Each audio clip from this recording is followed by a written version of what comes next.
Tamil cinema ചരിത്രത്തിലെ എക്കാലത്തെയും വലിയ ഹൈപ്പ് ചിത്രങ്ങളിൽ ഒന്നായിട്ട് വന്ന കൂലി ആ ഹൈപ്പിനോടൊന്നും നീതി പുലർത്താതെ ഒരു മിസ് ഫയർ ആയിട്ട് മാറിയിരിക്കുകയാണ്.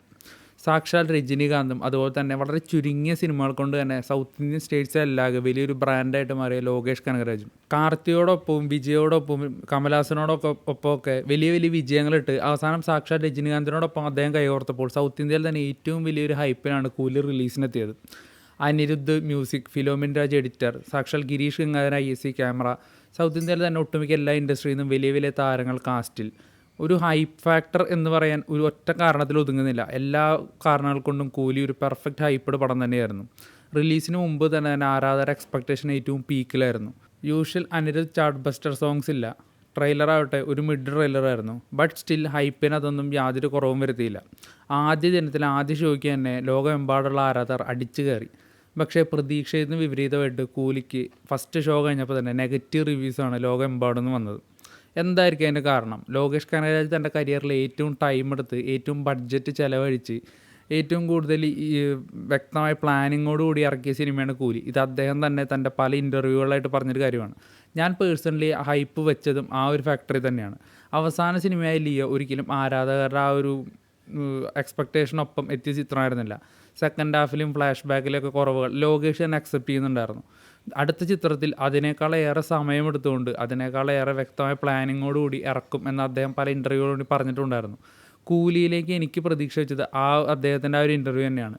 കൂലിയിലോട്ട് വരുമ്പോൾ ലിയോയിൽ സംഭവിച്ച മിസ്റ്റേക്സൊക്കെ അദ്ദേഹം തിരുത്തുമെന്ന് തന്നെയാണ് വിചാരിച്ചിട്ടുണ്ടായിരുന്നത്. പക്ഷേ കൂലിയിലോട്ട് എത്തുമ്പോൾ മിസ്റ്റേക്കുകളുടെ എണ്ണം കൂടിയെന്ന് മാത്രമല്ല, ഒരു ഫ്ലാറ്റായ സ്ക്രീൻ പ്ലേ, ലോജിക്കില്ലാത്ത സീൻസ് കുത്തി നിറച്ച് ഒരു ബിലോ ആവറേജ് മെഡിക്കോർ സിനിമയാണ് ലോകേഷ് വന്നത്. ഒരിക്കലും ലോകേഷിനെ പോലുള്ളൊരു വേൾഡ് ക്ലാസ് മേക്കറുടെ ഭാഗത്ത് നിന്ന് നമ്മൾ ഒരിക്കലും എക്സ്പെക്ട് ചെയ്യാത്തൊരു സിനിമയായിട്ട് കൂലി അങ്ങനെ മാറുകയുണ്ടായത്. എന്തുകൊണ്ടായിരിക്കും ആരാധകരുടെ ആ വലിയ പ്രതീക്ഷയ്ക്കൊത്ത് ഉയരാൻ കൂലിക്ക് സാധിക്കാതെ പോയത്? ഒന്നാമത്തെ കാരണം ലോകേഷ് കനകരാജ് എന്ന പേര് തന്നെയാണ്. ശങ്കർ, രാജമൗലി, പ്രശാന്ത് നീൽ, രാജ്കുമാർ ഹിരാനി തുടങ്ങി സൗത്ത് ഇന്ത്യയിലും നോർത്ത് ഇന്ത്യയിലൊക്കെ വലിയ വലിയ ഡയറക്ടർമാരുണ്ട്. അവരുടെ സിനിമ വരുമ്പോൾ നമ്മൾ എക്സ്പെക്റ്റ് ചെയ്യുന്നൊരു സംഭവമുണ്ട്. അതിനോട്ട് താഴെയാണ് സിനിമ നിൽക്കുന്നതെങ്കിൽ ഒരിക്കലും നമുക്ക് ആ സിനിമ സാറ്റിസ്ഫാക്ടറി ആവത്തില്ല. ടോട്ടാലിറ്റിയിൽ ആ സിനിമ ഒരു ആവറേജിന് മുകളിൽ അനുഭവം തരണമെങ്കിൽ പോലും ആരാധകരുടെ മനസ്സിൽ ഒരു മോശം സിനിമയായിട്ടത് മാറും. ഒരു ലോകേഷ് കനകരാജ് ചിത്രം റിലീസിനെത്തുമ്പോൾ എല്ലാ ആരാധകരും ഉറ്റുനോക്കുന്നത് ഒരു Kaithi level, Vikram level cinema തന്നെയാണ്. ലിയോ പോലും ആരാധകർക്ക് ആദ്യം ഇഷ്ടപ്പെടാത്തതിൻ്റെ കാരണം അതൊരിക്കലും വിക്രത്തിനെയോ അല്ലെങ്കിൽ കൈദിയോ ലെവൽ മീറ്റ് ചെയ്തില്ലെന്ന് തന്നെയാണ്. കൂലിയിലേക്ക് വരുമ്പോൾ ലിയോയിനും താഴെ നിൽക്കുന്നൊരു ചിത്രമായിട്ടാണ് തോന്നുന്നത്. ഫസ്റ്റ് ഓഫ് ഓൾ ഇതിൻ്റെ സ്ക്രീൻ പ്ലേ തന്നെയാണ്. ഭയങ്കര ഫ്ലാറ്റായിട്ടുള്ള സ്ക്രീൻ പ്ലേ ആണ്. ഒരിക്കലും ഒരു ലോകേഷ് ഇത്രയും ടൈം എടുത്ത് എഴുതിയാൽ നമുക്ക് തോന്നില്ല. ഒരുപാട് ലൂപ്പോഡ്സ് ഉള്ള, ലോജിക്കൽ മിസ്റ്റേക്സ് ഉള്ള വളരെ ഫ്ലാറ്റായിട്ടുള്ള സ്ക്രീൻ പ്ലേ. ഇത്രയൊരു സ്ക്രീൻ പ്ലേയിൽ ഇത്രയധികം ആർട്ടിസ്റ്റുകളെ, അതും ഓരോ സൗബിനായാലും ഉപേന്ദ്രയായാലും അതുപോലെ തന്നെ നാഗാർജുനയായാലും എസ്പെഷ്യലി അല്ല അവസാനം ക്യാമിയയിൽ വന്ന അമീർ ഖാനായാലും ഇവരൊക്കെ തന്നെ കുത്തി നിറച്ച് ടോട്ടാലിറ്റിയോട്ട് വരുമ്പോൾ അത് വെറും ഊതി ഉറപ്പിച്ച ബലൂണായിട്ട് മാറിയായിരുന്നു. വിക്രം പോലെയൊക്കെ ഭയങ്കര ലെയേഴ്സുള്ള അത്രയും ബ്രില്യൻ്റ് ആയിട്ടുള്ള സ്ക്രിപ്റ്റ് എഴുതിയുള്ള ലോകേഷിൻ്റെ ഭാഗത്തുനിന്നും ഒരിക്കലും എക്സ്പെക്റ്റ് ചെയ്യുന്നില്ല ഇത്തരത്തിലുള്ള ഫ്ലാറ്റായിട്ടുള്ള സ്ക്രിപ്റ്റ്. ഒരു യൂഷ്വൽ റിവെഞ്ച് ഡ്രാമയിൽ എന്തിനാണ് ഇത്തരത്തിലധികം ആർട്ടിസ്റ്റുകൾ അല്ലെങ്കിൽ ഇത്തരത്തിലധികം ക്യാരക്ടേഴ്സ് നമുക്ക് ചിന്തിക്കാം. നമുക്ക് ഉപേന്ദ്രയുടെ ഒരു ക്യാരക്ടറിന് യാതൊരു ഇമ്പോർട്ടൻസും ഇല്ല. അതുപോലെ തന്നെയാണ് അമീർ ഖാൻ്റെ ക്യാരക്ടറും വെറുതെ കുത്തിത്തിരിയതാണ്. ഇന്ന് മനസ്സിലാക്കാൻ സാധിക്കുന്നത് നമ്മൾ ജയിലർ, രജനിയുടെ തന്നെ ജയിലർ എന്ന് പറയുന്ന സിനിമ കണ്ടു കഴിഞ്ഞാൽ അതിനോട് സമാനമായിട്ടുള്ള ഒരുപാട് സീൻസും ഒരുപാട് രംഗങ്ങളൊക്കെ ഈ ചിത്രത്തിലും കാണാൻ സാധിക്കും. ഒരുപക്ഷെ ജയിലറിൻ്റെ വിജയം കണ്ടിട്ട് കലാനിധിമാരനോ അല്ലെങ്കിൽ ഇതിൻ്റെ പ്രൊഡ്യൂസേഴ്സോ അല്ലെങ്കിൽ വേറെ ആരെങ്കിലുമൊക്കെ നിർബന്ധിച്ച് ലോകേഷിനെ കൊണ്ട് ഇത്തരത്തിലുള്ള ക്യാരക്ടേഴ്സിനെ ആഡ് ചെയ്താൽ നമുക്ക് കണ്ടാൽ തോന്നും. രജനികാന്ത് തൻ്റെ കരിയറിൻ്റെ അവസാന കാലഘട്ടത്തിലൂടെ കടന്നു പോകുമ്പോൾ തമിഴ് സിനിമയ്ക്ക് ഒരു 1000 കോടി എന്ന സ്വപ്ന സംഖ്യയിലോട്ട് എത്തിക്കാനായിട്ട് എല്ലാവരും ശ്രമിക്കുന്നുണ്ട്, എല്ലാ ഡയറക്ടേഴ്സും. ജയിലറിൽ ക്യാമിയോ അപ്പിയറൻസിൽ വന്ന താരങ്ങളുടെ ഒരു ഇമ്പാക്റ്റ് നമ്മൾ കണ്ടതാണ്.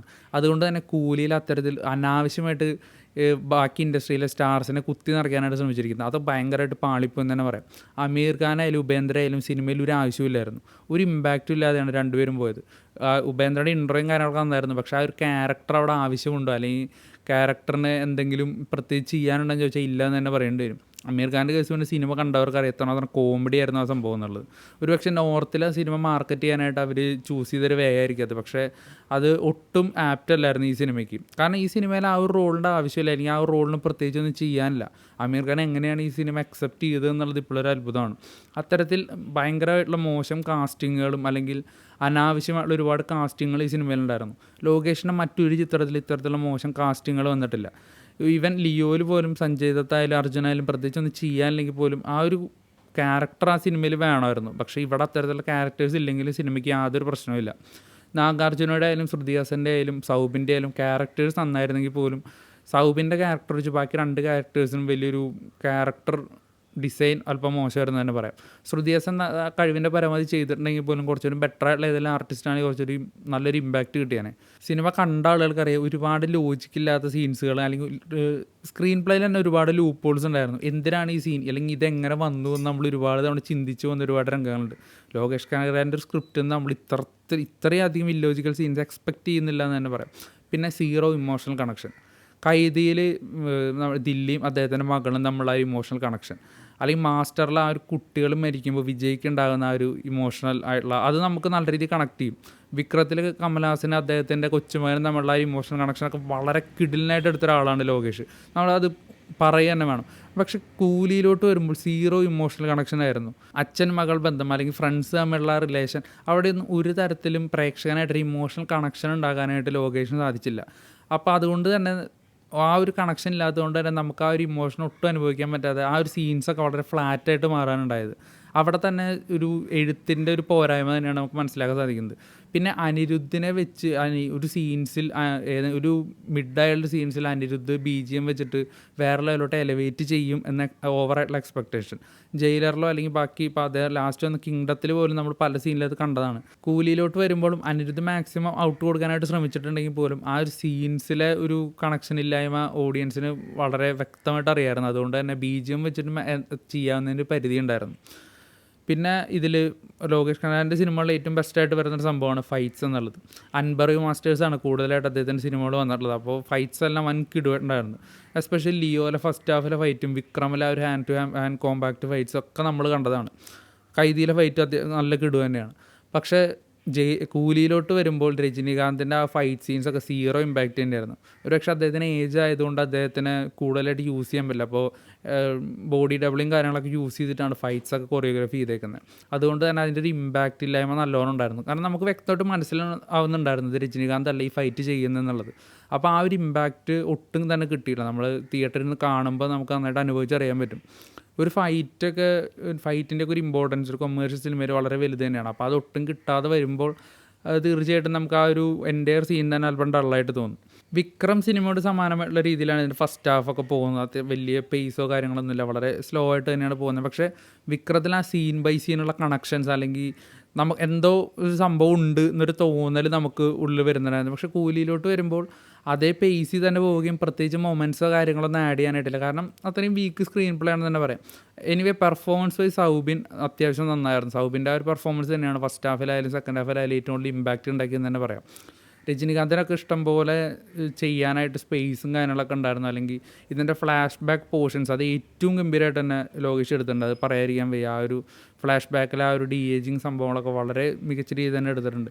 പക്ഷേ ആ സീൻസ് ആഡ് ചെയ്യുന്ന രീതി അല്ലെങ്കിൽ ആ സീൻസ് പ്ലേസ് ചെയ്ത രീതിയൊക്കെ വളരെ മോശമായി. അല്ലെങ്കിൽ ആ സീൻസിൻ്റെ ഒക്കെ ഒരു ഇമ്പാക്റ്റ് കുറച്ചുകൂടിയും ബെറ്ററായിട്ട് ആഡ് ചെയ്ത് കഴിഞ്ഞാൽ അതിൽ നല്ലൊരു വേറൊരു സീനിൽ പ്ലേസ് ചെയ്ത് ആ ഫ്ലാഷ് ബാക്ക് സീൻ പ്ലേസ് ചെയ്തിരുന്നെങ്കിൽ കുറച്ചുകൂടി ഇമ്പാക്റ്റ് കിട്ടിയേനെന്നൊക്കെ നമുക്ക് തോന്നി. തൻ്റെ ടെറിട്ടറി എന്ന് ലോകേഷ് സ്വയം പറഞ്ഞിട്ടുള്ള ആ ഒരു സംഭവമാണ് സെക്കൻഡ് ഹാഫ് എന്ന് പറയുന്നത്. പക്ഷേ കൂലിയുടെ സെക്കൻഡ് ഹാഫിലോട്ട് വരുമ്പോഴും കാര്യമായിട്ട് ഇമ്പാക്റ്റ് നമുക്ക് കിട്ടണില്ല. മെയിനായിട്ട് ആക്ഷൻ ബ്ലോക്കുകൾ അല്ലെങ്കിൽ ക്ലൈമാക്സിലായാലും അതിന് ഒരൊട്ട് മുന്നത്തായാലും ഫൈറ്റ് സീക്വൻസുകളൊന്നും നമുക്കൊരു ഇമ്പാക്റ്റ് കിട്ടണമെന്നില്ലാത്തതിൻ്റെ ഒരു കാരണം എന്ന് പറയുന്നത് ഈ ബോഡി ഡബിളും പരിപാടി അല്ലെങ്കിൽ ഇത്തരത്തിലുള്ള ടെക്നോളജി യൂസ് ചെയ്തിട്ടുള്ള ഫൈറ്റ്സ് ആയതുകൊണ്ടാണ്. രജനീകാന്ത് ഇപ്പോൾ ജയിലറിലൊക്കെ നോക്കിക്കഴിഞ്ഞാൽ അദ്ദേഹം അധികം ഫൈറ്റും കാര്യങ്ങളൊന്നും ചെയ്യുന്നില്ല. അപ്പോൾ ആ ഒരു രീതിക്ക് അദ്ദേഹത്തെ യൂസ് ചെയ്ത് കഴിഞ്ഞാൽ കുറച്ചുകൂടി ബെറ്ററായിട്ട് ഇമ്പാക്റ്റ് നമുക്ക് ഉണ്ടാക്കാൻ പറ്റും. ഇത് അദ്ദേഹം ഫൈറ്റ് ചെയ്യുമ്പോൾ അദ്ദേഹത്തിന് കൂടുതലായിട്ട് അതിലോട്ട് എഫേർട്ട് ഇടാൻ സാധിക്കില്ല. അപ്പോൾ അതുകൊണ്ട് തന്നെ ഇത്തരത്തിൽ ടെക്നോളജിയൊക്കെ യൂസ് ചെയ്യേണ്ടി വരും. അപ്പോൾ അത് കാണുന്ന പ്രേക്ഷകന് അതൊരു കല്ലുകടിയായിട്ട് മാറുകയാണ്. എന്തായാലും ഒരു ടോട്ടൽ മിസ്ഫയറായിട്ട് മാറാൻ മെയിൻ കാരണം ഇതൊരു ലോകേഷ് കനകരാജ് ചിത്രമായതുകൊണ്ടും ഇതിന് നമ്മൾ വെച്ച എക്സ്പെക്റ്റേഷൻ അത്രയും മേളായതുകൊണ്ടാണ്.